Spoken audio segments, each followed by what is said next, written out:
اعوذ باللہ من الشیطان الرجیم بسم اللہ الرحمن الرحیم الحمد للہ رب العالمین بارئ الخلائق اجمعین والعاقبۃ لأہل التقوی والیقین الصلاة والسلام علی سید الانبیاء والمرسلین سیدنا و مولانا ابی القاسم محمد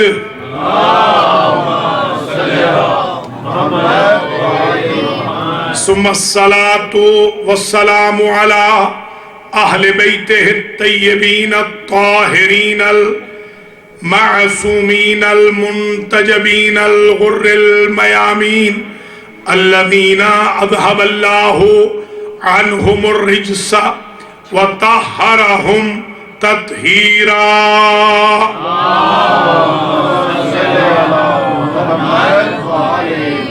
سیما بقیت اللہ الاعظم روحی و ارواح العالمین لتراب مقدمہ الفدا عجل اللہ تعالی فرجہ الشریف واللعنۃ الدائمۃ الباقیۃ علی اعدائہم اجمعین من یوم ظلمہم الی قیام یوم الدین اما بعد فقد قال اللہ سبحانہ وتعالی فی کلامہ المجید وفرقانہ الحمید وہو اصدق الصادقین بسم اللہ الرحمن الرحیم ان الصلاة كانت علی المؤمنین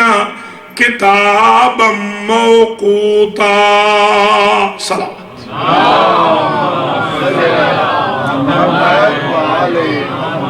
قابل قدر جناب مولانا ڈاکٹر سراج الحسن عابدی صاحب قبلہ، خدمت گزاران مکتب تشیع، عزاداران سید الشہداء، پرصداران غریب نینوا،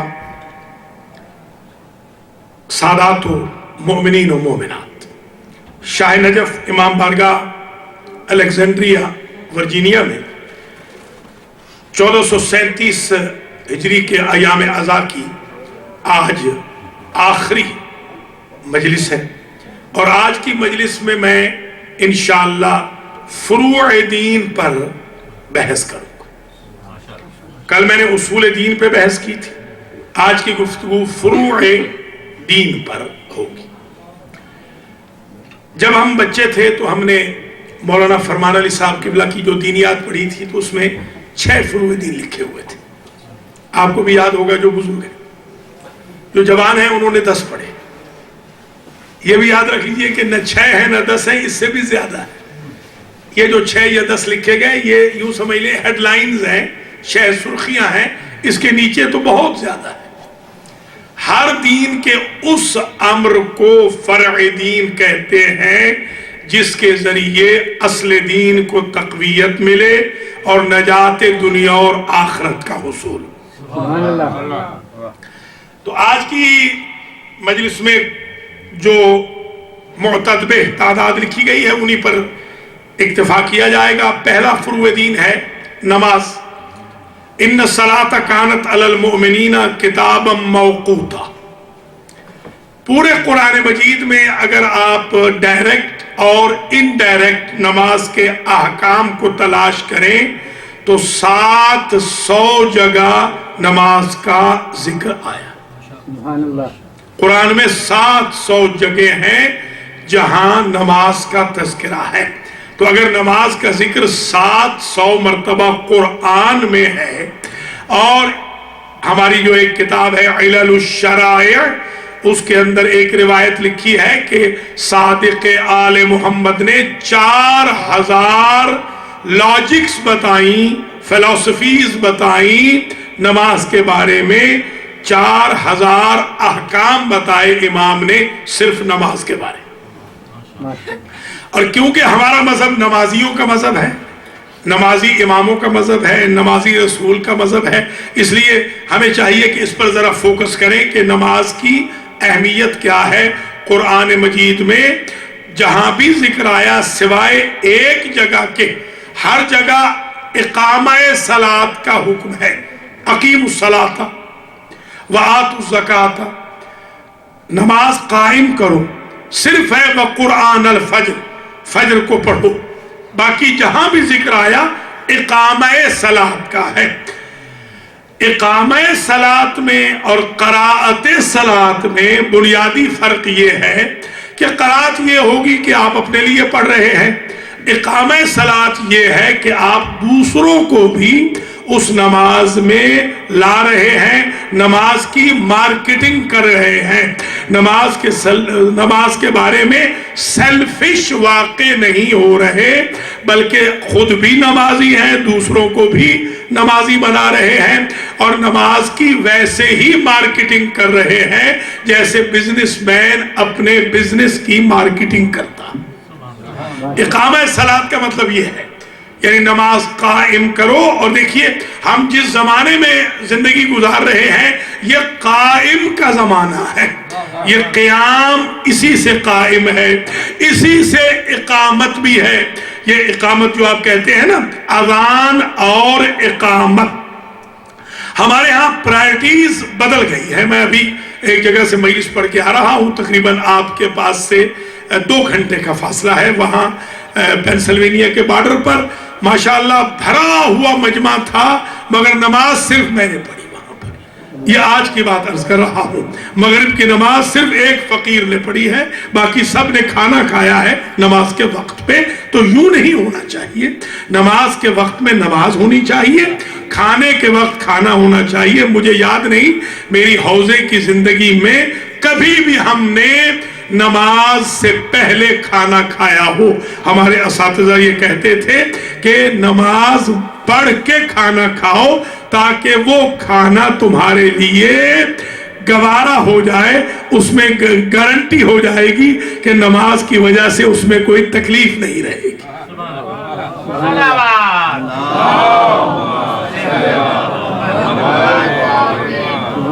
تو اب یہ ذہن نشین فرما لیں کہ حضور کریم کی ایک حدیث مبارک بھی ہے، اور اس حدیث میں آپ ارشاد فرماتے ہیں من ترک الصلاۃ عامدا متعمدا فبقى فی جہنم 80 عقبہ وحقب 80 سنہ. فرمایا جو بندہ ایک نماز بغیر عذر کے چھوڑ دے، کوئی جینون مجبوری نہیں تھی، سویا نہیں رہ گیا، راستے میں کوئی مجبور نہ تھا، کسی نے روکا نہیں تھا، کوئی گن پوائنٹ پہ نماز نہیں چھڑوا رہا تھا، جس نے ایک نماز چھوڑ دی، حضور نے فرمایا وہ 80 حقب جہنم میں رہے گا. 80 حقب. سوال کیا گیا یا رسول اللہ مل حقب، یہ حقب کیا ہوتا ہے؟ فرمایا ایک حقب 80 سال کے برابر ہوتا ہے. 6400 سال ایک نماز نہ پڑھنے کے عوض جہنم میں جلنا پڑے گا. جس کو آج ہم فیشن سمجھ رہے ہیں کہ پڑھ لی تو فبہا، نہ پڑھی تو فبہا. کوئی آج کل ہمارے پاس تو بڑے زبردست جینون ایکسکیوزز بھی ہیں ہماری کمیونٹی کے پاس. ہم نے پوچھا کہ آپ نے نماز نہیں پڑھی. ارے حضور نماز کیسے پڑھتے، کپڑے ہی پاک نہیں تھے. اگر امریکہ کے سورسز والے ملک میں آپ اپنے کپڑے پاک نہیں رکھ رہے تو بیچارے پسماندہ لوگ اپنے کپڑوں کو کیسے پاک رکھیں گے؟ یہ مسئلہ حضور کے دور میں تو کسی صحابی کو پیش نہیں آیا، تو آپ کو کیوں پیش آ رہا ہے؟ انما الاعمال بالنیات. اگر آپ کو یقین ہے کہ کپڑے کے نجس کرنے سے آپ کی نماز قضا ہو جائے گی، تو کپڑے کا نجس کرنا فعل حرام ہے، جائز نہیں ہے۔ یہ آپ کا ہیڈک ہے کہ آپ کس طریقے سے اپنے آپ کو پاک رکھیں، یہ ہیڈک فرشتوں کا نہیں ہے۔ اس لیے حکم ہوا ہے کہ نماز کو اللہ کی ذات نے فرض کیا ہے، واجب کیا۔ اول ما سئل بہ العبد الصلاۃ، حضور نے فرمایا سب سے پہلے جس شے کا سوال ہوگا قیامت میں وہ نماز کا سوال ہوگا۔ ایک تو غلط فہمی یہ ہے کہ ہمارا جو دین ہے ہم نے ان لوگوں سے لینا شروع کر دیا ہے جو بیچارے دین کے الفابیٹس نہیں جانتے۔ ممبروں سے عموماً میں نے بھی بچپن میں سنا تھا، ایک صاحب ذاکر صاحب پڑھ رہے تھے، انہوں نے کہا کہ قبر میں نماز کا تو سوال ہونا ہی نہیں، اگر آپ نماز نہیں بھی پڑھیں گے تو کوئی حرج نہیں ہے، آپ مجلس سنیے، ماتم کیجئے، نماز کی کوئی بات نہیں۔ تو میں نے بھی اس دن نماز نہیں پڑھی، بچہ تھا میں، میرے ابا جی نے پوچھا کہ نماز پڑھی ہے؟ میں نے کہا نہیں۔ کہنے لگے کیوں؟ میں نے کہا ذاکر صاحب نے فرمایا ہے کہ نماز کی ضرورت نہیں۔ تو میری تو خیر اچھی خاصی مرمت بھی ہوئی، وہ آخری مرمت تھی الحمدللہ، اس کے بعد بالکل میں ٹھیک ہو گیا، ویل بلٹ ہو گیا اس مرمت کے بعد۔ تو اب گزارش یہ ہے کہ ہر ایک کا باپ تو اس طریقے سے مرمت کرے گا نہیں، اب یہ ممبر سے ہی بتانا ہے کہ یہ اگر میسج آپ کو دیا جا رہا ہے کہ نماز کی پرسش قبر میں نہیں ہوگی تو یہ بہت بڑی بددیانتی ہے۔ آپ یہ جو ممبر پہ بیٹھنے والا ان پڑھ ہے خطیب، یہ بہتر جانتا ہے دین کو یا صادق آل محمد بہتر جانتے ہیں؟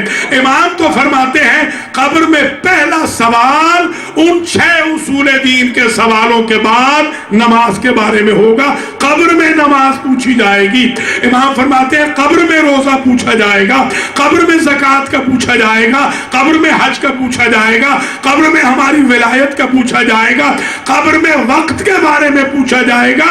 یہ جو وقت اللہ نے دیا تھا تم معصیت میں گزار کے آئے ہو یا اطاعت میں گزار کے آئے ہو۔ قبر میں مال کا پوچھا جائے گا، کمایا کہاں سے تھا، لگایا کہاں پہ تھا۔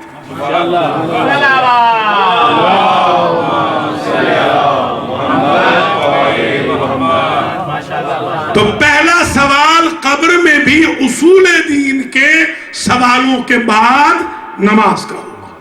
یہ درست ہے، من ربوں کا، من نبیوں کا، یہ ہے ما دینوں کا، ما قبلتوں کا، بالکل درست ہے، یہ تو ہوگا سوال۔ من ائمتوں کا، یہ 6 سوال تو ہونے ہی ہیں کہ تیرا رب کون ہے، تیرا نبی کون ہے، تیرا دین کیا ہے، تیرا قبلہ کیا ہے، تیری کتاب کیا ہے، اور تیرے ائمہ کون ہیں، یہ تو 6 ہونے ہیں۔ ان 6 کے بعد اور سوال ہے 5 جو ابھی میں نے عرض کیے ہیں، 6 اور 5 11 ہو گئے، یہ چھٹے امام نے بتایا، اور باقر العلوم نے 2 بتائے کہ مال کا بھی سوال ہوگا اور وقت کا بھی سوال ہوگا۔ تو کل سوال ہونے ہیں 13 قبر کے اندر، جن میں سے فروع دین میں سب سے پہلا سوال نماز کا۔ ان قبلت قبل ما سواہا وَإِن ردت رد ما سواہا۔ حضور فرماتے ہیں اگر نماز قبول تو باقی اعمال قبول، اور اگر نماز رد کر دی گئی تو کوئی عمل قبول نہیں ہوگا۔ تلاوت بھی ڈیپینڈ کر رہی ہے نماز پہ، روزہ بھی ڈیپینڈ کر رہا ہے نماز پہ، حج بھی ڈیپینڈ کر رہا ہے نماز پہ، زکوٰۃ ڈیپینڈ کر رہی ہے نماز پہ، خمس بھی ڈیپینڈ کر رہا ہے نماز پہ، جہاد بھی ڈیپینڈ کر رہا ہے نماز پہ، امر و نہی بھی ڈیپینڈ کر رہے ہیں نماز پہ، تولا و تبرہ بھی ڈیپینڈ کر رہے ہیں نماز پہ۔ اگر نماز قبول ہے تو باقی اعمال قبول ہے، اگر نماز قبول نہیں تو کوئی عمل بھی شرف استجابت نہ پائے۔ لہذا نماز کو سمجھے کہ اس فروع دین میں سب سے پہلا نمبر ہے نماز کا۔ ہمارے ائمہ اطہار کو دیکھیں، نماز کی کتنی مارکیٹنگ کی کہ جب مولا صفین کے میدان میں، میدان رقہ میں، رقہ وہ میدان ہے جہاں پر 2 صحابی امیر المومنین کے، ایک صحابی رسول بھی تھے حضرت عمار، اور ایک اویس قرنی جو تابعی تھے، رسول کے صحابی نہیں تھے مگر مولا علی کے صحابی تھے۔ یہ 2 وہاں پر دفن ہے، ابی ابن کعب جو طبیعی موت مرے تھے وہ بھی وہاں پر دفن ہے۔ میدان رقہ وہ میدان تھا کہ جہاں جنگ صفین ہوئی۔ ابن عباس یہ کہتے ہیں گھمسان کا رن پڑ رہا تھا، ہر طرف سے تیر و تبر برس رہے تھے، ہر طرف سے شمشیر و سنا کی بارش تھی، ہر طرف سے نیزے بھالے آ رہے تھے، گرز لگ رہے تھے، اور میرا مولا علی ابن ابی طالب آسمان کی طرف رخ کر کے کچھ دیکھ رہا تھا۔ میں نے پوچھا کہ کیا دیکھتے ہیں؟ فرمایا دیکھ رہا ہوں جاء وقت الصلاۃ ام لا، کہ ظہر کا وقت ہوا یا نہیں ہوا۔ تو میں نے کہا مولا اس وقت بھی آپ کو وقت اول وقت نماز یاد ہے؟ آپ نے ارشاد فرمایا پھر ہماری جنگ کس ایشو پہ ہو رہی ہے؟ ادھر بھی مسلمان ہے، ادھر بھی مسلمان ہے، ان کا سربراہ آسمان نہیں دیکھ رہا، ان کا سربراہ آسمان دیکھ رہا۔ جن کے مولا نے اس طریقے سے نماز کی مارکیٹنگ کی تھی، ان امام کے چاہنے والوں کو نہیں چاہیے کہ وہ نماز کو سیکنڈری بنا دیں۔ نعوذ باللہ من ذالک، سیکنڈری نہیں بنانا۔ اگر امام زمانہ آ جائیں، شاہ نجف امام بارگاہ میں الیگزینڈریا میں امام سپوز امام تشریف لائے، آپ امام سے بتائیے جب نماز کا وقت ہوگا امام نماز پڑھائیں گے یا کوئی اور ایکٹیویٹی کریں گے؟ یہ ایمان سے بتائیے گا، اس میں کوئی لگی لپٹی نہ رکھیے گا، اور تو کچھ نہیں کریں گے نا۔ حتیٰ یہ مولانا تشریف فرمائے پوچھئے اگر قرآن کھلا ہو، قرآن آپ تلاوت کر رہے ہیں، ادھر سے مؤذن کہہ دے اللہ اکبر، حکم یہ ہے کہ قرآن کو بند کر دو اور نماز کی تیاری کرو۔ یہ حکم ہے شریعت کا، ذرا غور کریں۔ امام تو یوں نماز کی پابندی کریں، اور امام حسین نے آخری نماز جو جماعت سے پڑھائی ہے وہ امام کے فالورز کے لیے نماز خوف تھی۔ نماز خوف 2 رکعت ہوتی ہے، قصر ہوتی ہے، 4 رکعت ہی 2 رکعت ہو جاتی ہے، جیسے سفر میں 2 رکعت ہوتی ہے، خوف کی نماز 2 رکعت ہی ہے، اور اس میں یہ ہوتا ہے کہ امام 2 رکعت پڑھتا ہے، جو معموم ہیں 1 رکعت جماعت سے پڑھتے ہیں، وہ پھر ہٹ جاتے ہیں، وہ سیکیورٹی گارڈ بن جاتے ہیں، وہ چلتے پھرتے نماز پڑھتے ہیں، اور دوسرا گروہ جو سیکیورٹی گارڈ ہوتا ہے وہ پیچھے امام کے آکے 1 رکعت پڑھتا ہے، وہ 1 رکعت چلتے ہوئے یا سیکیورٹی گارڈ بنتے ہوئے ایک امام کے پیچھے پڑھتا ہے۔ اس کو کہتے ہیں نماز خوف۔ جس امام کو کم و بیش 1000 زخم لگ چکا تھا ظہر تک، اس امام نے نماز ظہر کو 1 لمحہ ڈیلے نہیں کیا۔ ذرا غور فرمائے نا، ہم کہتے ہیں فلاں کام کر لیں نماز پڑھ لیں گے، آج ہمیں ایک کانٹا چبھ گیا ہے نماز کو 1 گھنٹہ لیٹ کر دیں گے، آج ہمارے سر میں درد ہے نماز لیٹ کر دیں گے، آج ہمیں بخار کی کیفیت ہے۔ حسین ابن علی جن کو 1000 زخم کم از کم لگ چکے ہیں، وہ نماز خوف جو مقتدیوں کی ہے وہ بھی پڑھاتے ہیں، تو اول وقت میں پڑھاتے ہیں تاکہ دنیا کو پتہ چلے کہ اول وقت نماز کی پابندی کرنے والے حسین ابن علی ہیں، یزید ابن معاویہ والے نہیں ہیں۔ آپ ذرا ملاحظہ فرمائیں، یہ امام علیہ السلام کا نماز کے بارے میں، اور پھر حضور کا یہ کہنا ہمارے ہاں نماز جمعہ یا جماعت کی کوئی خاص اہمیت نہیں ہے۔ معاف کر دیجئے گا اگر کوئی بات بری لگے، میں تو جگہ جگہ گیا ہوں، میں نے دیکھا ہے ایک، بلکہ اس دفعہ آپ لطیفے کی بات بھی سنا دوں، ایک جگہ آپ کے امریکہ میں مجھ سے کہا گیا 7:30 پڑھانی ہے نماز مغرب کی، اور اس شہر میں 4:37 پہ مغرب ہوتی ہے۔ مجھے کہا کہ 7:30 آپ نے پڑھانی ہے، میں ذرا جلدی ہی پہنچ گیا، میں 7 بجے وہاں پہنچ گیا، تو میں نے دیکھا کہ وہاں تو کوئی بندہ نہیں تھا، نہ بندہ نہ بندے کی ذات۔ 7:30 بج گئے، 7:45 بجے بیچاری ایک بہن آئیں جنہوں نے دروازہ کھولا، اور ان کو وہ بھی میری طرح اناڑی تھی، ان کو کوڈ ہی نہیں پتا تھا، پولیس آ گئی امام بارگاہ کے اندر، مسجد کے اندر پولیس آ گئی کہ یہ سائرن الارم کیا بج گیا۔ وہاں پر 8:30 بجے مغرب کی نماز ہوئی۔ غور فرمائے ذرا، ایک تو ٹائم کی پابندی ہم بالکل نہیں کر رہے، ماشاءاللہ آپ کیا، میں بڑا مطمئن ہوا ہوں کہ ٹائم کی آپ پابندی کر رہے ہیں، اور اس کو اسی طرح کیپ اپ رکھیے گا۔ جیسے آپ نے 8:30 کا اعلان کیا ہے، دو بندے کیوں نہ ہوں 8:30 آپ شروع کر دیں، جیسے ماشاءاللہ آپ نے شروع کر دیا، یہ اچھی بات ہے۔ اکثر جگہوں پہ ٹائم کی پابندی نہیں، نماز کی پابندی نہیں، اور پھر اگر رکھا بھی ہے ٹائم 8:30 بجے تو 2 یا 4 لوگ آئیں گے، مجلس میں ہوں گے 500 لوگ، نماز میں ہوں گے 4 لوگ۔ آپ ریشو دیکھ لیں اول وقت میں نماز پڑھنے والوں کی۔ ہمیں چاہیے تھا کہ ہم اپنے ائمہ اطہار کے دین پہ چلتے ہوئے اتنا خوشنام کر دیتے اپنی قوم کو کہ دنیا ہمارے بارے میں کہتی کہ علی کے شیعہ نماز میں بھی رول ماڈل ہے، قرآن میں بھی رول ماڈل۔ تو یہ نماز جماعت کے بارے میں حضور سے ایک صحابی ہے بوڑھا، وہ پوچھتا ہے کہ سرکار میں آتا ہوں بہت دور سے اور میرے علاقے سے کوئی میرا ساتھی نہیں جو مجھے ایسکورٹ کرے مسجد نبوی تک، آپ مہربانی فرما دیجئے مجھے فجر کی نماز جماعت سے مستثنا کر دیجئے۔ چاہیے تو کیا تھا کہ نبی مستثنا کر دیتے، واجب تو ہے نہیں، واجب تو نہیں ہے، ہائیلی ریکمینڈڈ ہی ہے نا، نماز جماعت تو واجب نہیں ہے، نماز واجب ہے۔ تو مگر حضور نے اپنے اصحاب سے کہا کہ تم رسی بٹو، رسی تیار کرو، مسجد نبوی سے لے کر اس کے گھر تک نماز جماعت نابینا سے بھی مستثنا نہیں ہوگی۔ اور جس امام کے ہم نعرے لگاتے ہیں وہ معلوم ہے کیا فرماتے ہیں؟ وہ کہتے ہیں کہ جو لوگ مسجد میں نماز نہیں پڑھتے، مجھے ان کے اگر مجبوری نہ ہو ان کے اہل خانہ کی، میرا تو دل چاہتا ہے کہ میں ان کے گھروں کو جلا دوں۔ ان کے گھر تو روئے زمین پر رہنے کے قابل نہیں کہ جن کے گھروں میں اذان و اقامت کی آواز سنائی دے اور وہ مسجد میں حاضر نہ ہو۔ حضور کی حدیث شریف، حضور نے فرمایا اے ایمان والو سلموا علی الیہود والنصارى ولا تسلموا علی یہود امتی، یہودیوں نصرانیوں پہ سلام کر لینا، میری امت کے یہودیوں پہ سلام نہ کرنا۔ من یہود امت کا یا رسول اللہ، اللہ کے رسول آپ کی امت کے یہودی کون ہیں؟ فرمایا الذین یسمعون الاذان والاقامت ولا یحضرون الجماعہ، جن کو اذان و اقامت سنائی دے مگر جماعت میں حاضری نہ دے۔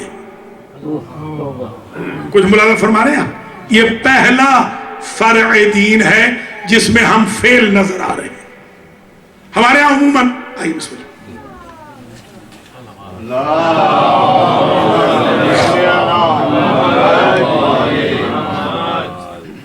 جناب مولانا نعمت علی صدیق قمی صاحب کی بلا، آج ہم گفتگو کر رہے ہیں فروع دین پر۔ کل ہم نے گفتگو کی تھی اصول دین پر۔ ہم نے چاہا کہ پورا سیٹ آپ کی خدمت میں، سال میں جو حاضری ہوتی ہے کم از کم سال بھر ہمارے بھائی بہنوں کو یہ سیٹ 2 مجالس کا یاد رہے۔ اور کل انشاءاللہ جو جشن ہوگا عید زہرا کا، اس میں بھی اللہ کے حکم سے میں وہ عید زہرا پڑھوں گا جس سے زہرا خوش ہوں گی۔ ہمارے ہاں عید زہرا کو بھی ایک مذاق بنا دیا گیا ہے، میں بتاؤں گا عید زہرا کیا ہے، جشن امیر مختار کیا ہے، تاج پوشی امام زمانہ کیا ہے، اس کے تقاضے کیا ہے، وہ کل بیان ہوگا۔ آپ ذرا یہاں سے اندازہ فرمائیں کہ پہلا فروع دین میں جو نماز ہے، اس نماز کی اہمیت اس درجہ ہمارے ائمہ اطہار کے پاس ہے کہ باب الحوائج باب المراد کے جملے ہیں۔ میرے بابا جعفر ابن محمد کا وقت آخر تھا اور میرے بابا کے لبوں پر کچھ الفاظ تھے، میں نے کان نزدیک کیے کہ میرے بابا وقت آخر کیا فرما رہا ہے، تو میں نے یہ سنا کہ فَلَيْسَ مِنَّا مَنِ اسْتَخَفَّ بِالصَّلَاةِ، وہ ہمارا شیعہ نہیں جو نماز کو اہمیت نہیں دیتا، پڑھتا تو ہے مگر لولی لنگڑی پڑھتا ہے۔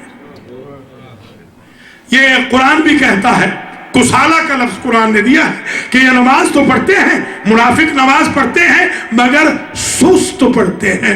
جو سست نماز پڑھے، جو لیزی نماز پڑھے، وہ مومن نہیں، قرآن کی نظر میں وہ منافق ہے۔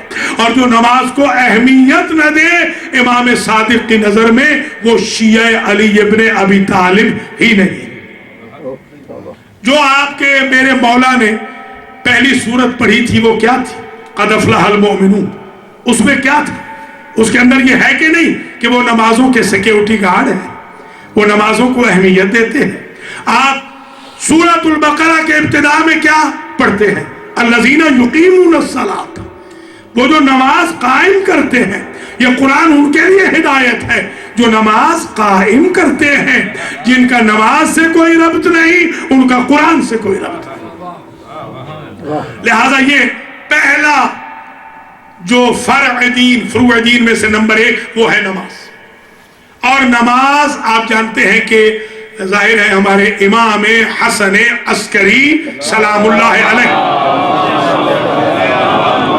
نے جب شیعہ کی علامات بتائی، یہ 2 روایتیں ہیں، اب آج اتنا وقت نہیں کہ ساری روایت عرض کروں، ایک میں ہیں 5، ایک میں ہیں 10 علامات، دونوں میں 5 والی ہو یا 10 والی نشانیاں مومن کی فرمایا 5 ہے، دوسری روایت شریفہ میں فرمایا 10 ہے۔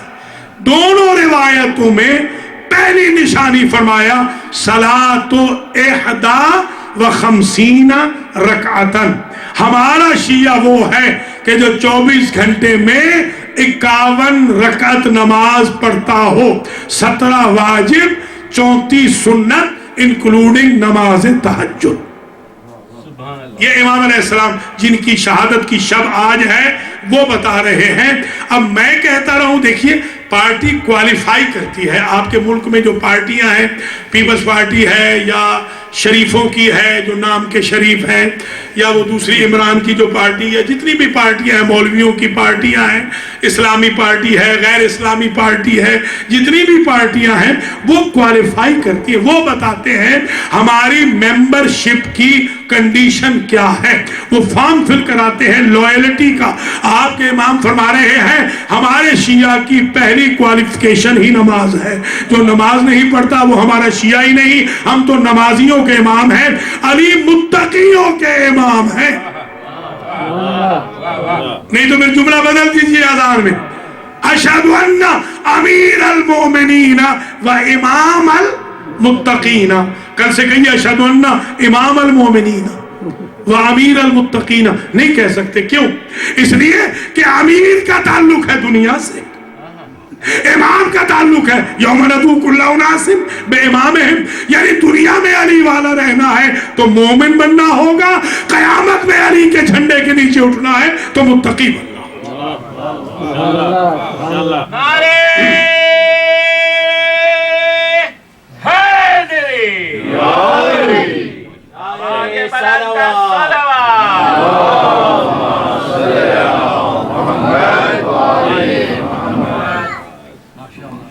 نماز نمبر 1۔ نمبر 2 روزہ، اور فروع دین میں دوسرا ہے روزہ۔ ہمارے ہاں ماہ رمضان المبارک میں ایک گروہ ہے، ایک گروپ ہے، وہ چاند رات میں بیمار ہوتا ہے اور عید کا چاند دیکھ کے ٹھیک ہو جاتا ہے۔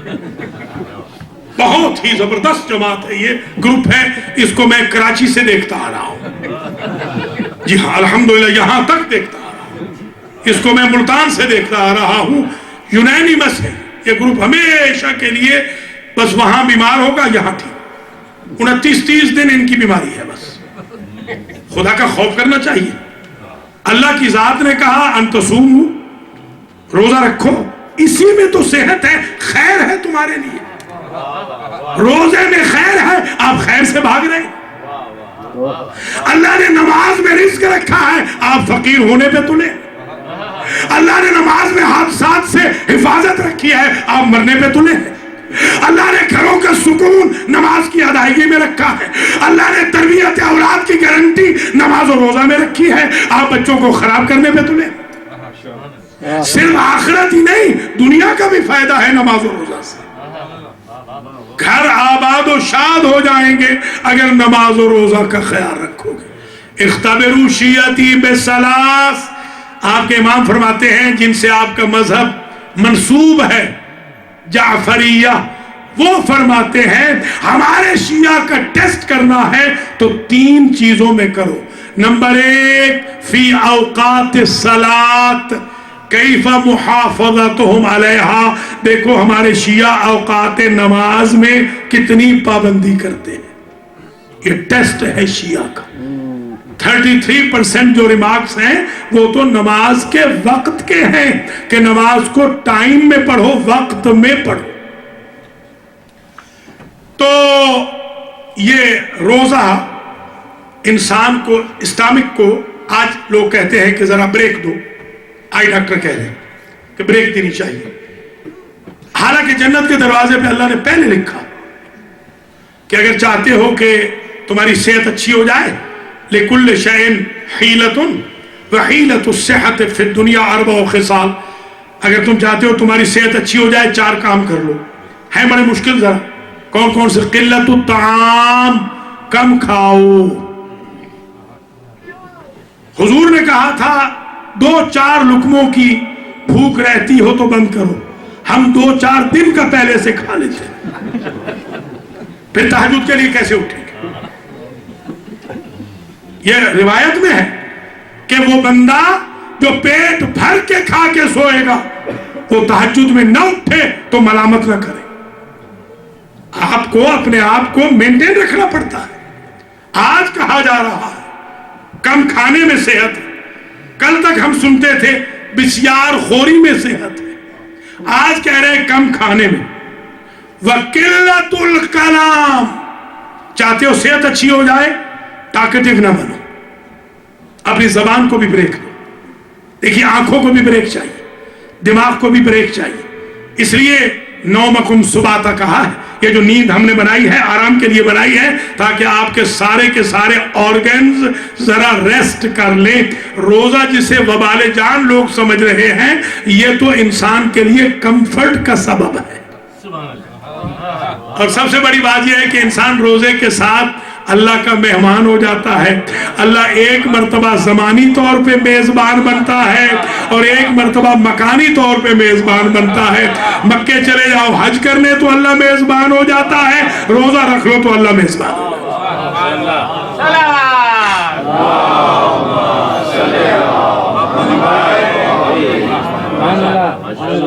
اور جو جا نہیں سکتے حضور نے ان کے لیے بھی عجب چارہ دیا ہے. اور قرآن نے بھی یا ایھا الذین آمنوا اذا نودی للصلاۃ من یوم الجمعۃ فاسعوا الی ذکر اللہ. اے ایمان والو، جب آواز پہنچ جائے، ندا پہنچ جائے کہ جمعہ ہو رہا ہے تو دوڑ پڑو. فاسعوا، دوڑ پڑو. اوور سپیڈنگ مراد نہیں ہے کہ آپ ٹکٹ کر لے کے آئے، مولانا سے کہیں کہ ٹکٹ مل گیا. ہاں، اوور سپیڈنگ نہیں، یعنی آپ پہلے سے روٹین سے ہٹ کے توجہ کے ساتھ سعی کرتے ہوئے آئے. سعی کہاں ہوتی تھی؟ سعی تو ہوتی تھی صفا اور مروہ میں. یہ جمعہ میں کون سی سعی ہے؟ نبی نے کہا الجمعۃ حج الفقراء والمساکین. اللہ فرماتا ہے میں تمہارے گھر یا جاب کو اسٹیٹس دے دوں گا صفا کا، تمہارے سینٹر کو اسٹیٹس دے دوں گا مروہ کا. تم نیت تو کرو میں حج تمہارے وطن میں رکھ دوں گا. ملازم فرمایا، سمجھ میں آ رہے ہیں فروغ دی. اور پھر اگر کوئی صاحب وہاں نہ جا سکے تو آپ نے فرمایا النظرۃ الی الاب حبا لہ والنظرۃ الی الام حبا لها تعدل حجا مبرورا وعمرۃ مقبولا. ایک نگاہ باپ کے چہرے پہ محبت کی کر لو، ایک نگاہ ماں کے چہرے پر محبت کی کر لو. اللہ فرماتا ہے میں حج کا بھی ثواب دوں گا، عمرے کا بھی ثواب دوں گا. اللہ نے تو قبلہ آپ کے گھر میں رکھا ہے، آپ طواف کر کے حاجی نہ بنے تو اللہ کا تو کوئی قصور نہیں. یہ حضور نے سمجھایا. تو آپ ذرا ملاحظہ فرماتے چلے فروع دین باعث نجات ہے دنیا اور آخرت. نماز، روزہ، حج کا لغوی معنی ہے ارادہ. حج السعی منی والاتمام من اللہ. کوشش آپ کریں گے پوری اللہ فرمائے گا. آپ ارادہ تو کریں. ہمارے یہاں اکثر لوگ یہ کہتے ہیں، ہمارے ایک کزن تھے اللہ ان کو جنت میں جگہ دے، بیچارے چلے گئے. انہوں نے کہا کہ میں حج تو کروں گا مگر بوڑھا ہوں، اس لیے کہ میں نے وہ کرتوت جو میں کرتا ہوں حج کے بعد نہیں کرتا. یہ ایک بڑی غلط فہمیاں. عجیب دین، اپنی طرف سے کوئی دین بنا لیا ہے، جب تک میری بچی کے ہاتھ پیلے نہیں ہو رہے میں حج پہ نہیں جاؤں گا، جیسے مجھے جبریل نے روک رکھا۔ بھیا ہاتھ پیلے کرنا الگ فرض ہے، اس سے خدائی مت کیجیے، حج الگ فرض ہے، اس سے کوئی تعلق نہیں ہے اس کا۔ وہ اگر ہاتھ پیلے نہیں ہو رہا ہے، آپ گناہگار ہو رہے ہیں اور ڈبل گناہگار ہو رہے ہیں اگر اس کا بہانہ بنا کے آپ اللہ کے گھر کی زیارت نہیں کریں۔ اپنی طرف سے دین نہ بنائیے، دین وہ ہے جو اللہ نے بھیجا ہے، محمد و آل محمد نے پہنچایا۔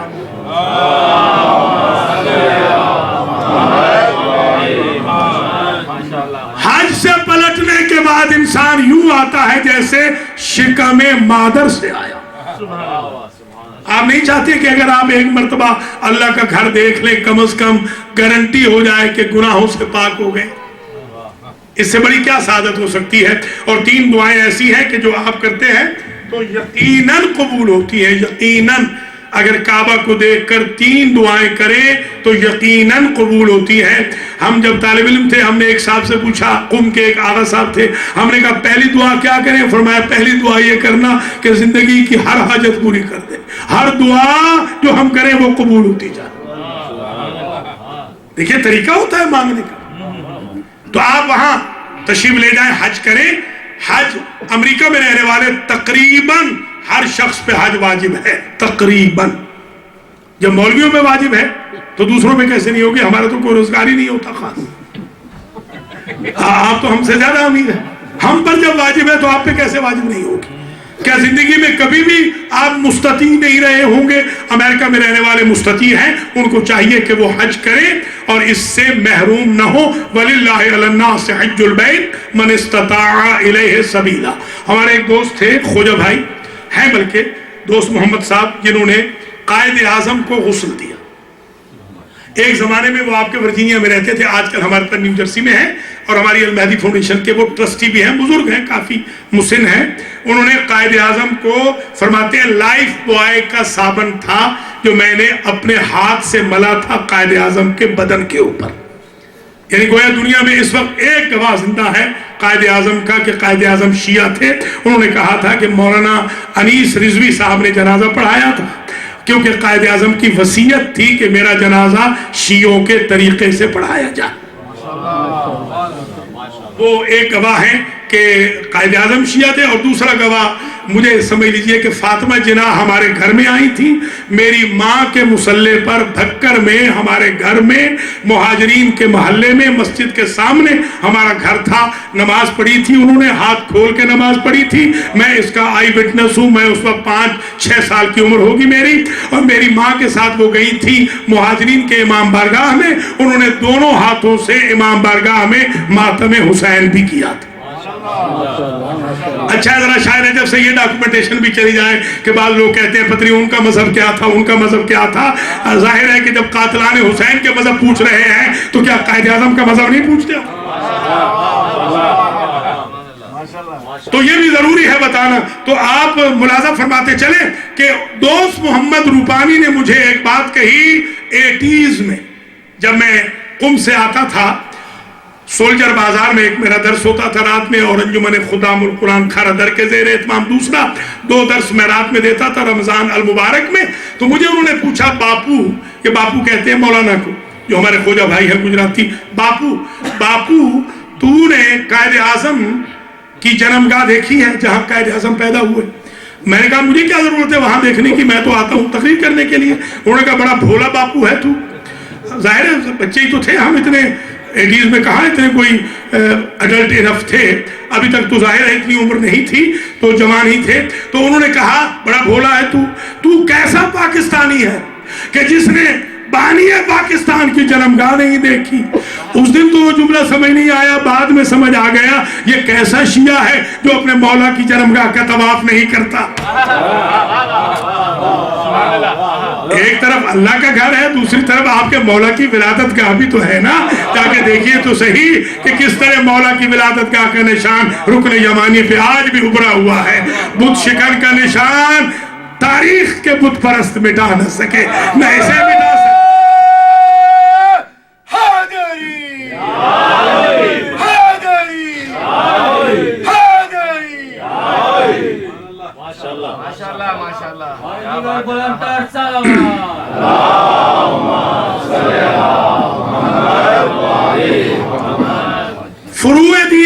چوتھا نمبر ہے زکوٰۃ کا. ہمارے ہاں کچھ غلط فہمیاں پھیلائی ہیں.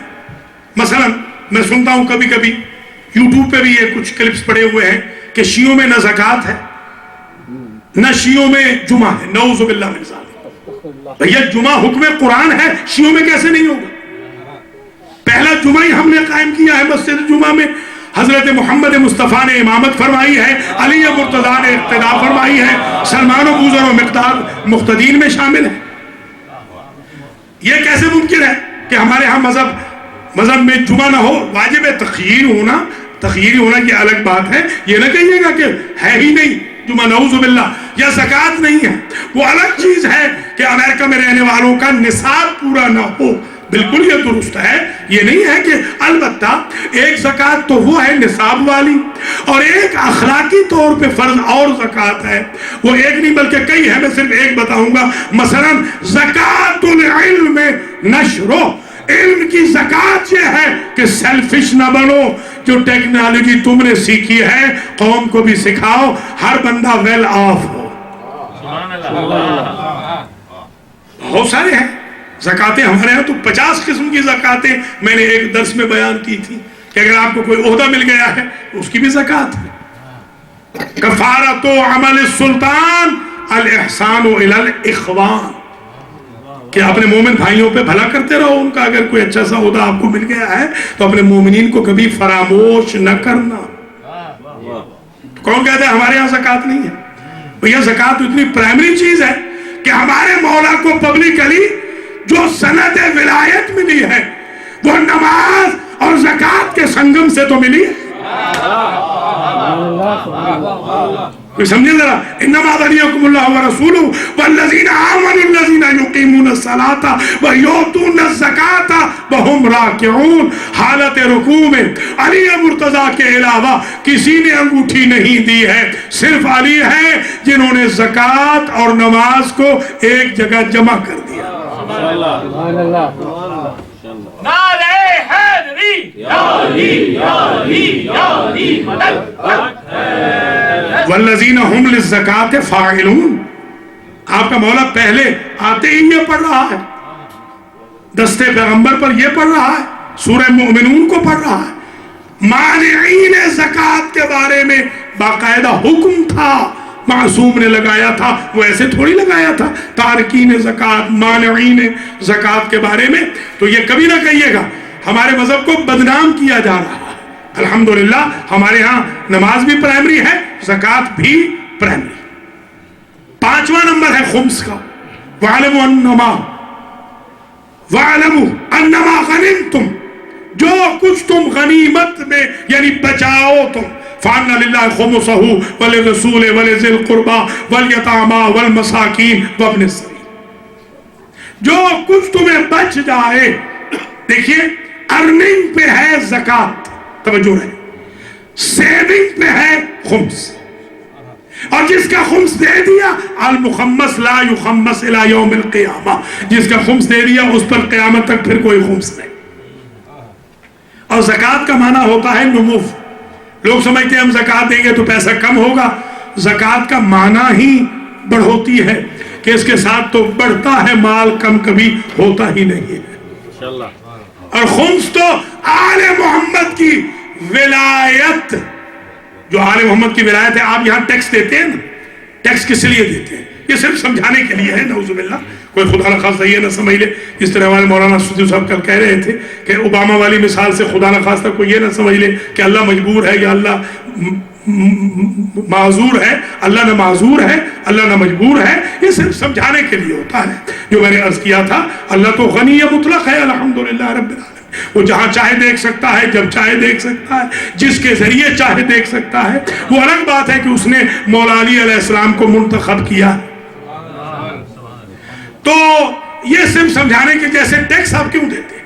آئی آر ایس دیکھیے, آئی این ایس اب تو آئس بن گئی ہے, پگھل گئی ہے جی. وہ آئی آر ایس ہو یا آئس ہو, یا ان سے کیوں لوگ ڈرتے ہیں؟ آج کل فراڈ بھی بڑے ہو رہے ہیں, بڑے فراڈ ہو رہے ہیں. آپ کو تھریٹننگ کالز آئیں گی کہ آپ کا تو لاکھ باقی ہے آئی آر ایس کا, ہم آپ سے 10,000 لے لیں گے, آپ کی جان چھڑوا دیں گے. بندہ بیٹھا ہے انڈیا میں اور آپ کے ساتھ فراڈ کر رہا ہے. 2 مرتبہ میرے اکاؤنٹ میں سے پیسے نکل گئے, انڈیا کے بندے نے نکلوا لیے. ذرا غور کریں آپ, 2 مرتبہ میرے ساتھ ہو چکا ہے. امریکہ کے اندر یہ فراڈ ہو رہے ہیں. ڈرتے ہم کیوں ہیں IRS سے؟ کیوں؟ اس لیے کہ IRS والے بڑے سخت ہیں. وہ کہتے ہیں خبردار آپ نے اگر ٹیکس نہ دیا ہم پکڑ لیں گے. تو آپ ایمان سے بتائیں, IRS کا ٹیکس آپ سمجھتے ہیں ملک کی وفاداری کی دلیل ہے, اور آل محمد کا خمس ولایت کی وفاداری کی دلیل نہیں سمجھتے؟ ایمان سے بتائیں, جتنی اہمیت آپ IRS کو دیتی ہے اتنے تو محمد و آل محمد کا دے دیجیے. یہ دیکھتے ہیں نا آپ کے ہاں یہ نیلی لائٹ ہوتی ہے, یہاں نیلی یا ریڈ لائٹ کیسے ہوتی ہے, ہمارے ہاں ریڈ ہوتی ہے. جیسے ہی لائٹ پڑتی ہے آپ کو, آپ کیسے متقی ہوتے ہیں؟ آپ 85 پہ آ رہے تھے, آٹومیٹک بریک لگتے, 55 پہ, بلکہ بعض اوقات تو 45 پہ آ گئے. اسی سے بھی پکڑے جاتے ہیں, آہستہ آہستہ نیچے آنا چاہیے. یہ کس طرح متقی آپ ہو رہے ہیں؟ آپ سمجھ رہے ہیں کہ بس خوف آ گیا, وہ آ گیا جس نے پکڑنا ہے. اللہ معاف کرے, میں مقصد یہ نہیں ہے, صرف سمجھانے کے لیے بچوں کو کہہ رہا ہوں کہ جتنا خوف ان پولیس والوں کا ہے اتنا تو اللہ کا خوف رکھ لیں کہ جب غیبت کرنے لگے تو بریک لگا دے, جب تہمت لگانے لگے تو بریک لگا دے, جب جھوٹ بولنے لگے بریک لگا دے, جب تعصب کرنے لگے بریک لگا دے, جب حسد کرنے لگے بریک لگا دے کہ اللہ بھی دیکھ رہا ہے اور محمد و آل محمد بھی دیکھ رہا ہے. قُلِ اعْمَلُوا فَسَيَرَى اللَّهُ عَمَلَكُمْ وَرَسُولُهُ وَالْمُؤْمِنُونَ. تو یہ خمس کے بارے میں. خمس کے ہیں کل 6 حصے, 3 حصے امام کے ہیں, 3 حصے سادات کے, اور یہ 20% ہے, 5واں حصہ خمس. خمس اور خمس دونوں پڑھنا جائز ہے, جیسے جمعہ اور جمعہ پڑھنا جائز ہے. امام کے پاس کوئی شخص آیا, خراسان سے ایک ڈیلیگیٹ آیا امام علی ابن موسیٰ الرضا علیہ السلام کے پاس, اور اس نے آ کر کہا یا ابن رسول اللہ آپ ہمیں خمس معاف کر دیں. آپ نے فرمایا خمس روک کر خود کو ہماری دعاؤں سے محروم نہ کرو. کوئی سمجھ رہے آپ؟ اگر ہماری قوم خمس دیتی ہوتی تو پرابلم ہوتی. ہر شیعہ علی کو چاہیے کہ وہ دیانتداری کے ساتھ خمس ادا کرے. میں نے آغا خانیوں میں بھی تبلیغ کی ہے, میں نے بوریوں میں بھی تبلیغ کی ہے, قادیانی بھی میرے پاس پڑھتے رہے ہیں, ان میں بھی میں نے تبلیغ کی ہے, ہندوؤں میں بھی تبلیغ کرتا ہوں, میں کنورٹ بھی کرتا ہوں, سکھوں میں میں نے تبلیغ کی ہے, الحمدللہ کنورٹ کیا ہے, کرسچن میں کیا ہے, میں نے جیوز میں بھی کیا ہے, چیف ربائی کے سامنے بھی میں نے کلمہ حق کہا ہے نیو یارک مینہٹن کے اندر. میں نے یہ محسوس کیا ہے اکثر قوم میں پیسوں کی بابت جو پرسنٹیج ان کو دینی ہوتی ہے وہ اپنے لارڈ کے لائل ہوتے ہیں. آل محمد کے شیعوں کو 100% لائل ہونا پڑے گا, خمس دینا پڑے گا. امام زمانہ کی فوج کی پہلی شرط یہ ہے کہ حقوق اللہ بھی ادا کرے, حقوق الناس بھی ادا کرے. آپ دیکھیں کہ امریکن آرمی کی شرائط ہوتی ہے, تو کیا حجت ابن الحسن کی آرمی کی کوئی شرائط نہ ہوں گی؟ وہ ہر لولے لنگڑے کو اپنی آرمی میں شامل کرتے جائیں گے. یہاں شرائط ہے. تو یہ ہو گیا خمس کے بارے میں. اب آ جائیے جہاد. ایک جہاد ہے نبی یا معصوم جب موجود ہو تو وہ حکم دے سکتے ہیں, وہ جہاد بالکل کرنا ہے. آج جو جہاد ہے یہ دفاعی جہاد ہے, دفاعی. ویسے تو پورا اسلام ہی دفاعی جہاد کا ہے. اٹیک کبھی بھی مسلمانوں نے نہیں کیا, ہمیشہ مسلمانوں نے اٹیک کا جواب دیا ہے. جہاد اور فساد میں فرق سمجھ لیجئے. افسوس یہ ہے کہ جن کے بزرگ ہر جہاد سے بھاگتے رہے آج وہ اپنے آپ کو جہاد کا ٹھیکیدار سمجھتے ہیں, اور جن کا بزرگ کسی جنگ سے نہیں بھاگا آج وہ فساد کے خلاف علم لے کے کھڑے. ایک تو جہاد یہ ہے, اس کی ڈیٹیل بعد میں آئے گی, مگر جو آپ کے لیے ضروری ہے الجہاد باللسان, الجہاد بالقلم. زبان کا جہاد کیجئے, کلمہ حق زبان سے بیان کیجئے, لکھیے, قلم کے ذریعے لکھیے. اکثر ہماری قوم کے پاس قلم نہیں ہوتا. کل بھی ایک صاحب آئے تھے, مجھے کہنے لگے فون نمبر دے دیں, تو قلم ہی نہیں تھا ان کے پاس. اکثر میں کہتا ہوں جب سے انہوں نے حضور کو قلم نہیں دیا ہماری قوم نے قلم رکھنا ہی چھوڑ دیا. یہ پڑھے لکھوں کی دلیل بنتی جا رہی ہے قلم کا رکھنا. تو آپ ذرا مہربانی کر کے قلم رکھیں اپنے پاس تاکہ تھوڑا بہت جہاں بھی وزڈم کی کوئی بات آئے تو فوراً لکھیں. تو یہ بات بہت ضروری ہے سمجھانی آپ حضرات کو کہ قلم کا بھی جہاد. مولانا نے کتابیں لکھی ہیں ماشاءاللہ، ہمارے مذہب کو جو بدنام کر رہے تھے ان کے خلاف زبردست انہوں نے تحفے لکھے ہیں. یہ اچھی چیز ہے. میں نے بھی الحمدللہ اپنی اوقات کے مطابق آرٹیکل وغیرہ جو اچھا ضروری نہیں کہ آپ قلم سے ہی لکھیں، آج کل تو فنگر سے بھی جہاد ہو سکتا ہے. آپ انٹرنیٹ کے ذریعے لکھیے، آپ بھیجیے، انٹرنیٹ کے ذریعے بھیجیے. ایک انگلی کے ذریعے آپ پوری دنیا کے اندر میسج اپنا بھیج سکتے ہیں. آج جو شیخ زکزکی کی جو سپورٹ ہوئی ہے، میں سالوٹ کرتا ہوں شیعہ قوم کو. پوری دنیا کے اندر جو ریڈنگ اس وقت آئی ہے وہ وائٹ ہاؤس کی ریڈنگ نہیں ہوتی سپورٹ کی، جو ایک شیخ کی سپورٹ آئی ہے. شیعان علی ابن ابی طالب واقعا بیدار ہو چکے ہیں. اگر یہ عمل کے ذریعے کشتی آل محمد پہ سوار ہو جائے تو دنیا کی کوئی طاقت ان کو نیچا نہیں دکھا. بے شک. تو یہ تو ہے جہاد. ایک جہاد اور ہے، وہ ہے جہاد بالنفس. حضور نے فرمایا رجعتم من الجہاد الاصغر، تم آ گئے ہو جہاد اصغر سے، مگر تمہیں مواجہ ہے، تمہارے سامنے ہے جہاد اکبر. یہ محراب ہے نا، محراب مولانا جہاں کھڑے ہو کے نماز پڑھاتے ہیں اس کو کہتے ہیں محراب. محراب کو محراب کیوں کہتے ہیں؟ کہ وہ جائے حرب ہے. حرب، محراب حرب کی جگہ، شیطان سے لڑنے کی جگہ. تو صحابہ نے پوچھا کہ سرکار وہ جو تیر و تبر سے لڑے تھے، شمشیر و سنا سے لڑے تھے، وہ اصغر تھا، یہ اکبر ہے. کہا وہ تو ٹائم بینگ کے لیے لڑنا ہے، اس سے تو ڈیلی لڑنا ہے. فجر سے بھی روکے گا، زور سے بھی روکے گا، عصر سے بھی روکے گا، مغرب سے بھی روکے گا، عشاء سے بھی روکے گا، قرآن سے بھی روکے گا.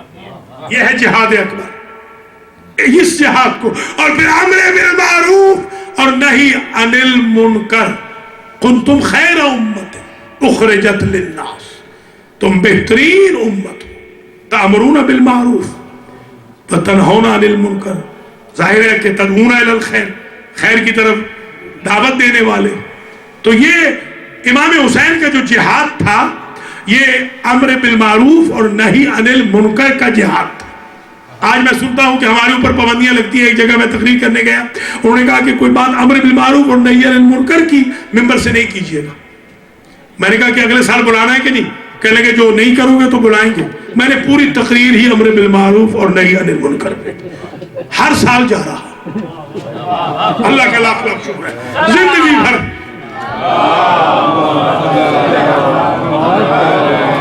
خدا کا خوف کریں بھائی. آپ اس طرح نہ کریں. ممبر کے بارے میں آپ ڈکٹیشن نہ دیں، یہ جاب آپ کا نہیں ہے. جب مریض دوائی سجیسٹ کرنے لگے تو ہلاکت کے علاوہ کچھ نہیں ہوتا. یہ کام طلاب دین کا ہے، ان کو کرنے دیجئے رجال دین کا. فلولا نفر من كل فرقة منهم طائفة ليتفقهوا في الدين وَلِيُنذِرُوا قَوْمَهُمْ إِذَا رَجَوْا إِلَيْهِمْ. ان طلاب حوزہ علمیہ کو یہ کام کرنے دیجئے، کیونکہ یہ انسٹیٹیوٹ جو عزاداری کا انسٹیٹیوٹ ہے، یہ امر بالمعروف کا انسٹیٹیوٹ ہے، یہ نہی عن المنکر کا انسٹیٹیوٹ ہے. امام نے تو خط لکھ کے ڈاکومنٹیشن دی تھی کہ میں واللہ لم اخرج انی لم اخرج عشرا ولا بطرا، میں کسی شر کے لیے، فساد کے لیے، ولا مفسدا ولا ظالما ولکننی خرجت لطلب الاصلاح فی امت جدی وان اامر بالمعروف وانہا عن المنکر واسیر علی سیرت جدی وابی. میں شر کے لیے، دنگا و فساد کے لیے، ظلم کے لیے، تعدی کے لیے نہیں نکلا ہوں. چھوٹے چھوٹے بچے کوئی نہیں لے جاتا جو لڑنے کے لیے جاتا ہے. میں تو اپنے جد کی امت کی اصلاح کے لیے نکلا ہوں. کریکشنل ڈپارٹمنٹ اتنا امپورٹنٹ ہے کہ امت جد کی اصلاح ہو جائے. اکبر جاتا ہے تو جائے، قاسم جاتا ہے تو جائے، عباس جاتا ہے تو جائے، زینب کی چادر جاتی ہے تو جائے، میرا سر جاتا ہے تو جائے. میرے جد کی امت کی اصلاح ہونی چاہیے، امر بالمعروف ہونا چاہیے، نہی عن المنکر ہونا چاہیے.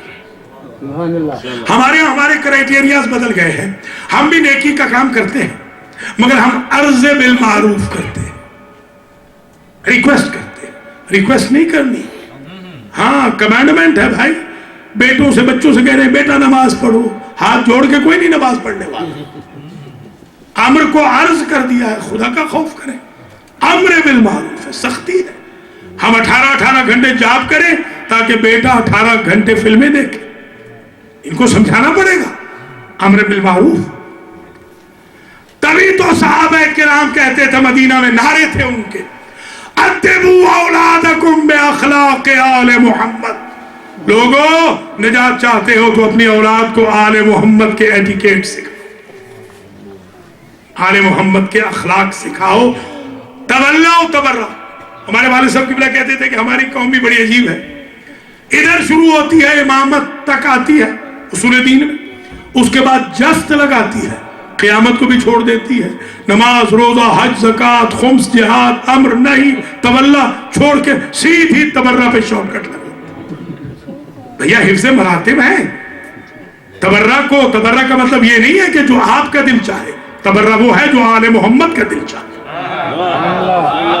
تبرہ گالی نہیں ہے، ہمارے مذہب کو بدنام نہ کرو. گالی تبرہ نہیں ہے، ہمارے مذہب میں گالی ہے ہی نہیں. گالی کے موجد کا نام ہے والد یزید. دنیا میں جتنے لوگ گالیاں دے رہے ہیں سب کا گناہ یزید کے باپ کو ہوگا. سب سے پہلے گالی اس نے شروع کروائی تھی. اسلام میں گالی ہے ہی نہیں. اسلام اول من خرق لحیتہ، یہ بھی یزید کے بابا نے کیا. اور گالی ہمارے مذہب میں گالی بالکل نہیں ہے. پیریڈ. ہماری زبانوں پر پہرا ہوتا ہے سیرت علی کا، سیرت حسن کا، سیرت حسین کا. ہم علی اکبر سے بولنا سیکھتے ہیں، ہم غازی سے بولنا سیکھتے ہیں، ہم حر سے بولنا سیکھتے ہیں، حبیب سے، مسلم سے، زہیر سے. ہمارے پاس رول ماڈلز ہیں. تبرہ کو تمسخر نہ بنایا جا. تبرہ ضروری ہے، تبرہ واجبات میں سے ہے. آپ نماز پڑھتے ہیں پہلے استعاذہ کہتے ہیں، پہلے اعوذ باللہ من الشیطان الرجیم. بالکل ویسے تبرہ 10ویں نمبر پہ، یعنی آخری نمبر پہ. تبرہ کے بعد ہے. پریکٹیکلی تبرہ پہلے ہے، تبرہ بعد میں ہے. اعوذ باللہ من الشیطان الرجیم پہلے ہے، بسم اللہ الرحمن الرحیم بعد میں. بالکل درست ہے، یہ بات ہونا چاہیے. لا الہ الا اللہ، لا الہ تبرہ، الا اللہ تبرہ. اللہ رسول اہل بیت کے ساتھ محبت کرنے کا نام، ان کی ولایت کو ماننے کا نام تبرہ ہے. ان کے دشمنوں سے بیزاری کا نام تبرہ ہے. تبرہ یہ بھی تو ہو نا کہ آپ کہتے ہیں کہ غاصب پہ ہم لعنت کر رہے ہیں، غاصب پہ تبرہ کر رہے ہیں، غاصب پہ جس نے حق سیدہ چھینا تھا اس سے ہم تبرہ کر رہے ہیں. تو پھر وہ کام زندگی میں نہ کریں. تبرہ عملی یہ ہے کہ جو کام اسے کیا تھا جس کی وجہ سے بی بی پاک ناراض ہوئی تھی، غصب کر لیا تھا حق، امام زمانہ کا حق غصب نہ کرے خمس کی شکل میں تاکہ معصوم ناراض نہ ہو. تبرہ کی عملی شکل یہ ہے. شراب خار تھا یزید، کوئی علی کا شیعہ کبھی شراب نہ پیے. یہ تبرہ کی عملی شکل ہے. ہمارے حوزے میں ہم جب پڑھتے تھے پھر پڑھاتے تھے، دو اصطلاحیں بڑی مشہور تھی، شعار اور شعور. شعار کہتے ہیں سلوگن کو، نعرے کو. ماشاءاللہ فضائل مولا کے سنتے ہیں آپ زوردار نعرہ لگاتے ہیں، یہ ہے شعار. اور شعور کہتے ہیں سینس کو. شعار بھی ضروری ہے تاکہ قوم سو نہ جائے، شعور بھی ضروری ہے کہ قوم بہک نہ جائے.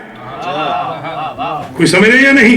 اگر زبان سے یا علی کہہ رہے ہیں تو زندگی میں بھی تو یا علی کی سیرت پہ چلے. اگر زبان سے علی کے دشمنوں پہ لعنت کر رہے ہیں تو پریکٹس میں بھی تو علی کے دشمنوں کی سیرت سے بیزاری کریں.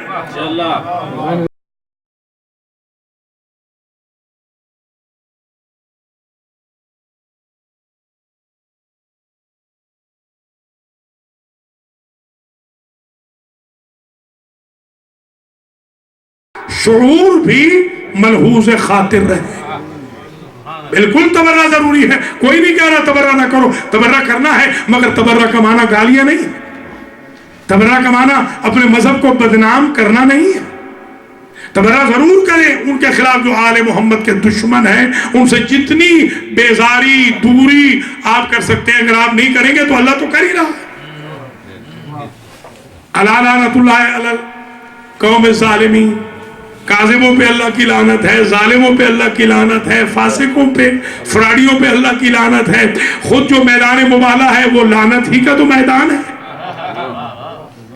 بہت ضروری ہے کہ بارات ہو، اس لیے کہ واجبات میں ہے، مگر اس کا سلیقہ طریقہ وہ ہو جو محمد و آل محمد کا طریقہ ہے۔ بس تقریر یہاں تمام ہو رہی ہے، صرف ایک سیمپل بیان کروں گا آج، باقی انشاءاللہ زندگی ہے تو اگلے سال۔ بس آخری جملہ آج کا یہ ہے، ایک صاحب ہے ترم ماہ، اکثر لوگوں نے شاید نام نہ سنا ہو، علماء تو بہرحال اس سے ماورا ہے۔ جو ترم ماہ، ایک صاحب ہے ترم ماہ، یہ وہ صاحب ہیں کہ جو مولا علی کے خاص صحابی، جیسے ابھی آپ نے یہ حجر ابن عدی کی جب لاش نکلی تو آپ کو اندازہ ہوا کہ کتنے بڑے وفادار صحابی تھے مولا علی کے، کہ جن کو جب حاکم شام قتل کرانے لگا تو جلاد نے پوچھا کہ پہلے تم قربانی دو گے یا پہلے بیٹا؟ جوان بیٹا تھا ان کا، تو کہا پہلے میرا بیٹا گردن کٹوائے گا، بعد میں۔ وجہ پوچھی تو دو وجہ بتائی، کہا پہلی وجہ تو یہ ہے کہ میرے ٹیسٹ کا، میرے امتحان کا عروج ہو جائے، معراج ہو جائے میرے امتحان کی، میکسیمم امتحان میرا ہو جائے۔ دوسری بات، مجھے اپنے اوپر زیادہ کنفیڈنس ہے بنسبت میرے جوان بیٹے کے، میری نظروں کے سامنے علی پہ قربان ہو جائے تو میں سرخرو ہو کے شہادت کا منصب لوں۔ یہ مولا علی کے یہ وفادار صحابی تھے۔ یہ جو آج کل میں دیکھتا ہوں بعض لوگ بس صبح سے شام تک غیبتیں کر رہے ہیں، فون کے بل بڑھ رہے ہیں، اب تو فون سستا بھی ہو گیا ہے بلکہ فری ہو گیا ہے، اب تو اور زیادہ غیبت کا ریٹ بڑھتا جا رہا ہے۔ یہ علی کے شیعوں کا کام نہیں ہوتا ہے، ریومرز کا پھیلانا، ادھر کی بات ادھر کرنا، ادھر کی ادھر، یہ علی کے شیعوں کا کام نہیں۔ علی کے شیعہ یوں ہوتے ہیں حجر ابن عدی کی طرح۔ علی کا شیعہ یہ ہے، یہ شیخ ابراہیم زکزکی، اس کو علی کا شیعہ کہتے ہیں، جس نے 1 کروڑ کو کنورٹ کر دیا۔ آپ بھی تو آج ذرا سوچیں نا، آج عہد کر کے اٹھیں یہاں سے کہ آج کے بعد کم از کم کچھ نہیں تو 100 کو تو زندگی میں کنورٹ کریں، پھر دیکھنا یدخلون فی دین اللہ افواجا، اللہ کے دین میں کیسے فوجیں داخل ہوں گی مولا علی کی۔ تو ترما کو کہا مولا نے کہ آپ نے جانا ہے۔ مولا کے جو چاہنے والے تھے وہ بڑے ہی وفادار تھے، ان کے چاہنے والوں میں ایک ہے سلمان، آپ نے ہمیشہ سنا ہے، بس تقریر تمام وہی وقت ختم ہو گیا ہے۔ سلمان کے بارے میں صرف ایک جملہ سن لیجئے کہ کسی نے جب سلمان سے جیلسی کا اظہار کیا، کسی قریشی نے، عربی نے، تو سرکار نے فرمایا تم خاموش ہو جاؤ، سلمان کی منزل کو تم کہاں پا سکتے ہو؟ جب سے سلمان کنورٹ ہو کے آئے ہیں، ما جاء جبریل بالوحی من اللہ الا وسلم علی سلمان قبل الوحی۔ ایک دن ایسا نہیں ہوا کہ جبریل آئے ہوں قرآن کی آیتیں وحی لے کر اور وحی کے پڑھنے سے پہلے سلمان کے لیے اللہ کا سلام نہ لائے۔ کس درجے پہ سلمان پہنچے سمجھ رہے ہیں؟ ترما، جاؤ ترما، تم نے حاکم شام کے دربار میں ہمارا خط پڑھنا۔ ٹھیک ہے سرکار، آمن تو وصدق، تو میں حاضر خدمت ہوں۔ وہاں پہنچے تو انہوں نے کہا کہ جب تک امیر کہہ کے ہمارے غریب شام کو سلام نہ کرو اندر داخلہ نہیں ہو سکتا۔ تو فرماتے ہیں ترما، مالی الامیر سوا امیر المؤمنین علی ابن ابی طالب، ہم نے تو اپنی لغت میں امیر علی کے علاوہ کوئی پڑھا سنا ہی نہیں ہے۔ سبحان اللہ، یہ ہے مقام۔ انسان میسم کی طرح سولی پہ علی علی کہے تو اس کو کہتے ہیں نعرہ حیدری، یہ ہوتا ہے نعرہ حیدری۔ تو کہا کہ ٹھیک ہے پھر کوئی چارہ بتائیں، کہا سلام کے بغیر اندر نہیں آ سکتے۔ انہوں نے عجیب چارہ، انہوں نے کہا ٹھیک ہے سلام ہی کرنا ہے نا، کہا سلام کرو تو اندر آؤ گے۔ کہا والسلام علی من اتبع الہدی، ہر اس پہ سلام جو ہدایت کا پیرو۔ سبحان اللہ، مولا علی سے یہ سیکھا۔ آج ہم نے یہ ایام عزا کی آخری مجلس ہے، ماشاءاللہ مشت از خلوارے ہم نے فروع دین کے بارے میں بحث کر لی، اتنی ہی ہم نے اصول دین کے بارے میں بحث کر لی۔ اللہ کریم مرحوم ضمیر حسن ابن حامد حسن کے درجات کو متعالی فرمائے اور انہیں جنت الفردوس پہ جگہ نصیب فرمائے، اور ان کی فیملی کو اجر جزیل مرحمت فرمائے۔ آج کی مجلس کا جو اختتام ہو رہا ہے، کیونکہ یہ ایام عزا کی آخری مجلس ہے، تو آج ہم نے جو اس آخری مجلس میں ایک تو پرسہ دینا ہے زمانے کے امام کو، اس لیے کہ آج ان کے بابا کی شہادت کی شب ہے۔ شیخ عباس قمی نے لکھا منتہی الاعمال میں کہ امام علیہ السلام سے سوشل بائیکاٹ، اکنامکل بائیکاٹ کروا دیا گیا تھا۔ حالت یہ تھی کہ افراد خانہ بیویاں کم و بیش 20 بیویاں تھیں خانوادے کی، اور ان کے پاس صرف ایک سالم چادر تھی، وہ باری باری نماز پڑھتی تھی۔ یہ غربت کا عالم تھا۔ اور جس نشیب میں، تہخانے میں، بیسمنٹ میں، سرداب میں امام کو قید و بند کی صعوبت میں رکھا گیا، قید تنہائی میں، اگر آپ وہ دیکھ لیں تو آپ ماتم کیے بغیر نہیں رہیں گے۔ امام نے مسلسل اپنی قید کے زمانے میں علم امامت سے تعین وقت نماز کیا ہے۔ وہ اتنا تاریک تہخانہ تھا جہاں سورج کی روشنی نہیں پہنچتی۔ یہ امام علیہ السلام کی غربت کا عالم تھا۔ پھر امام کو زہر ہلاہل دیا گیا، جس نے جگر کے ٹکڑے کاٹ کے باہر پھینک دیے۔ پھر امام زمانہ 5 سال کے ہیں، 55 میں پیدا ہوئے، 60 میں بابا جا رہے ہیں، 255 میں پیدا ہوئے ہیں، تو یہ 5 سال کے بچے نے نماز جنازہ پڑھائی، اور جنازہ اٹھا، دفن ہوا، کفن پہنایا گیا، غسل بھی ہوا۔ میں کہوں گا لا یومک یومک یا ابا عبداللہ، میرے مولا آپ سامرہ میں شہید ہوئے، آج بھی سامرہ پہ مارٹر سے حملہ ہوا ہے، آج تک ہمارے مولا کے روضے کو چوٹا جا رہا ہے۔ ہمارے مولا اس لیے بھی غریب ہیں کہ ہمارے مولا کی قبر کو باقاعدہ بموں سے اڑایا گیا، اور آج تک اڑایا جا رہا ہے، اور ہمارے مولا کی قبر دشمنوں کے اندر ہے۔ اس لیے بھی ایک بہت بڑی کرب کی بات ہے ہمارے مولا کی۔ مگر میں کہوں گا مولا آپ کو غسل بھی مل گیا، آپ کو کفن بھی مل گیا، آپ کے بیٹے نے جنازہ بھی پڑھایا، آپ دفن بھی ہو گئے، مگر کربلا میں کوئی نہ تھا جو 2 قدم آگے بڑھ کے زین العابدین سے کہتا کہ تم بھی اپنے بابا کو کفن پہنا لو، جنازہ پڑھا دو، دفن کر دو۔ 3 دن تک تپتی ریتی پر فرزند بطول کے جنازہ پڑھا رہا۔ اجرکم علی الزہرا۔ اور آخری جو پرسہ آج ہم نے دینا ہے، ابھی تابوت بھی آئے گا۔ ہمارے بھائی تابوت اسی لیے تو اٹھاتے ہیں کہ ان کی خواہش ہے اگر ہم بھی امام زمانہ کے ساتھ ہوتے، ہم بھی امام زمانہ کے ساتھ مل کے کندھا دیتے اپنے مولا حسن عسکری کے جنازے کو، کہ جن کی شہادت غربت کے عالم میں ہوئی۔